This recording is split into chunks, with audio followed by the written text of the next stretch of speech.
rage, brutal, without mercy. But you will be worse. Rip and tear until it is done.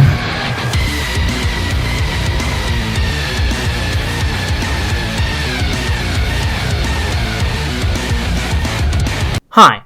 So, I like Doom Eternal's battle mode. Now, what I just said is the equivalent to being on the Epstein Island flight logs to the Doom community, but I want to preface this. Just because I like battle mode doesn't make it perfect. And in this case, I'm going to decide if it's even good. I mean, it's okay to like quote-unquote bad things, don't yuck people's yums, and don't shame their kinks, I suppose. To explain battle mode, I'm going to begin by talking about the revival of Doom. Doom was revived in 2016 with the launch of Doom, or Doom 2016, or Doom 4. Either one, you get the point. The campaign was amazing, but one thing people always had an issue with was the multiplayer. Everyone's saying it was too similar to that of the Halo 4 multiplayer. To that I would agree. Haven't even played it, but it looks the exact same. So I'm gonna go off that. But the thing with the multiplayer is it wasn't traditional deathmatch in the sense. It was team deathmatch with loadouts. There was obviously deathmatch and stuff, but it lost the original feel of deathmatch. The arena-based shooting of everything. Having to actually go out and seek different weapons in the arena. Doom fans gave shit towards Doom 2016's multiplayer, slating it as just, generic Halo 4 rip-off multiplayer. Doesn't help that it was also developed by the people who did actually do Halo 4's multiplayer. So, yeah, that's something. But over the years, it has developed a little bit of a cult following.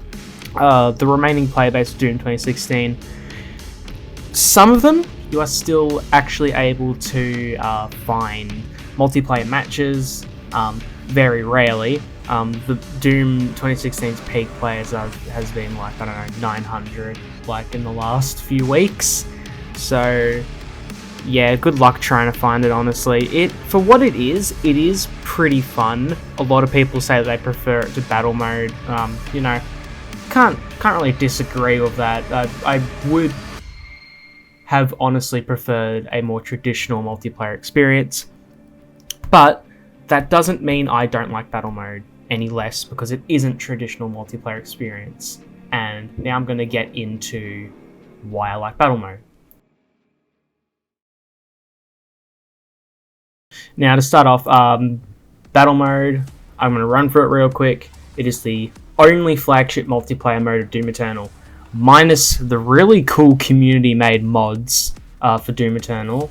It pits one Slayer against 2 player-controlled demons. You can play up to 6 different demon options.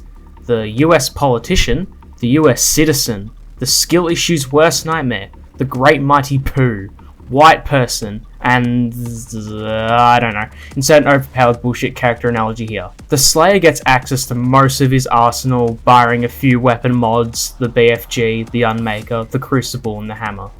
The demons can form a combo of 2 unique demons. As the rounds progress, the Slayer and the demons can pick up various upgrades to assist them in winning. First team to 3 rounds wins.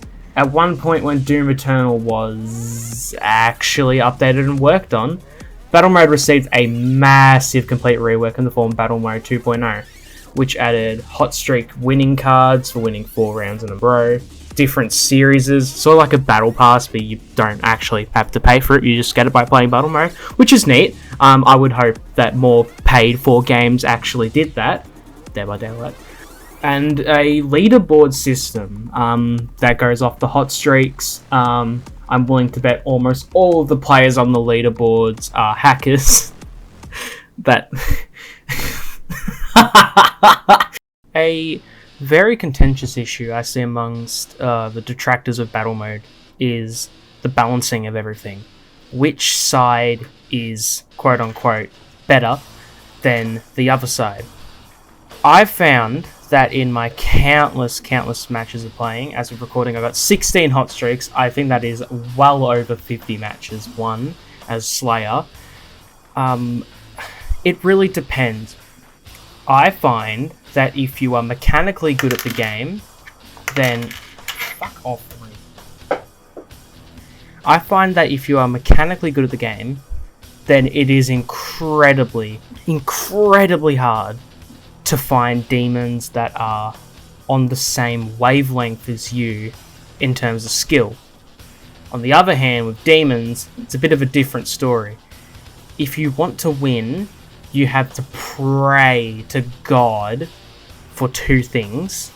One, either a really good teammate who already has good mechanical knowledge of Doom Eternal and how to counter the Slayer, or two, you get in a voice call with someone who is of similar skill to you in Doom Eternal and cures Demon, because communication is the most overpowered thing in any of these types of asymmetrical games, similar to Dead by Daylight with the Survivor Friends issue, I'd say. As long as you can communicate to your teammate, you will win most matches against Slayers. And if you're good at the game, that will probably help too. And then there's another issue about balancing I want to talk about. The Dread Knight.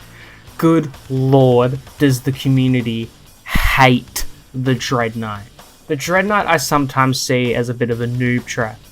New players pick Dread Knight in an attempt to defeat the Slayer easily because they see other people absolutely tearing the Slayer apart with the Dread Knight. On the other hand, you've got a Dread Knight who has played the game for more than 50 hours. He is going to kill you 100% of the time. Granted, if the Slayer doesn't use the cheese strat of just using the teleport portal at the very start of the match to go to the demon spawn. That's another thing I heard brought up a lot. Why can the Slayer do that?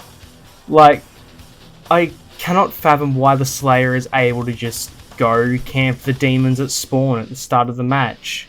And most of the time, you can end the match in under 2 minutes if you do that. I know the game isn't getting updated anymore. As of recording, there's only been one little patch, and that's to remove the anti-tamper.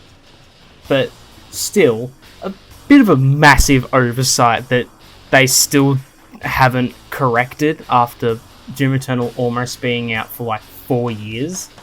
Now, to the unacquainted viewer, aside from my rambling, you might be asking, why do you think the Dread Knight is so overpowered? And for that, it comes down to one thing. The Berserk ability. Unanimously, everyone can agree it's the Berserk ability that makes the Dread Knight as strong as it is. Essentially allowing you to get haste. It restricts you to melee only range with the Slayer, right? But here's the kicker. It lunges forward and auto-aims for you, and it does tremendous damage. I think like 14 or 12 damage a tick. So it is strong, especially when the Slayer has no chainsaws, no glory kills to use. So he's essentially just stranded. If he's good at moving, he could probably get away to the portal and then teleport to the other end of the map. But fat fucking chance most Slayers are going to be able to do that. And that's sort of the problem with Dread Knight. And that's why the community hates Dread Knight so much. Because a good Dread Knight is the worst possible outcome a Slayer can receive when it comes for losing. Almost always it's going to end in rage. So the community unanimously comes together to bully Dread Knights often, which kind of cringe, but it is what it is. The devs won't ever nerf the character a bit, then I guess it's up to the community to, take it into their own hands, I guess. I don't know. But yeah, in terms of balancing, would I say battle mode is balanced? Yes, with an asterisk. It entirely depends upon the skill gap between the two teams. If it's evenly matched, I'd say it's pretty fairly balanced. If it sways towards the other side massively though, like good Slayer versus fresh installed demons, well, obviously the fresh installed demons are going to have no idea what to do, so the Slayer's going to win 100% of the time. And it's the other way around, of course. It's like that a lot with other asymmetrical games, so I'm conflicted to say if it's balanced or not, but I'm going to keep it at that, yes, with an asterisk. It can be balanced. Is it balanced most of the time? No, it is definitely not balanced most of the time. So that is going to conclude it for this little silly video I wanted to make, because I've been on a massive Doom Eternal grind, and while the hyperfixation still lasts, I want to make a video on it. So I hope you enjoyed this little shitty ramble of mine. Play battle mode, give it a chance. Don't like it, that's cool, because it's not perfect. Yeah, that's pretty much it. Evening at Aggros is out, go play that. I'll be doing a video on that in a week, so look forward to that. Yeah, that's it from me. See you later.